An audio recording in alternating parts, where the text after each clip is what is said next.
وقال تعالى وأنه أهلك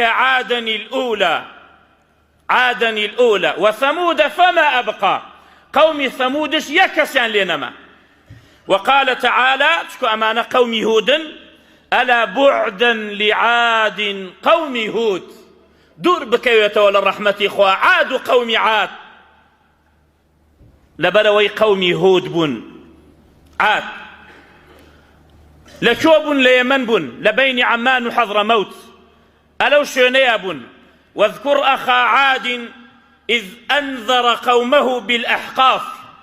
أحقاف أو شنبو كشونكي قماويبو لسر شاخكان أجيان وجسميان زور قوربو وزور بقوت بن مستغنيب لها مكس عجوبيان بو كس دانانا بابزانين أم قوما حاليان شون بو لقل بيغمبركيانا. واذكروا إذ جعلكم خلفاء من بعد قوم نوح وزادكم في الخلق بسطة فاذكروا آلاء الله لعلكم تفلحون. هود سلامي خواهي لسربيت آواي بيانوت فزادكم في الخلق بسطة زور جسميان قوربو زور زخم بون زور بقوت بون. فأما عاد فاستكبروا في الأرض بغير الحق وقالوا من أشد منا قوة.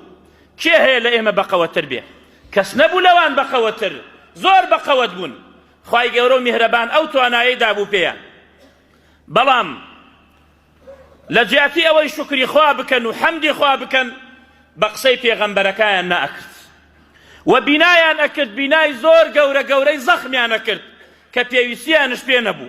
قال تعالى أتبنون بكل ريع آية تعبثون. بكل ريع مكان مرتفع آية علامات تعبثون إيوه بو قالتو بو هوسي خوتانا وبنايا أكن بيوسيتان بينية.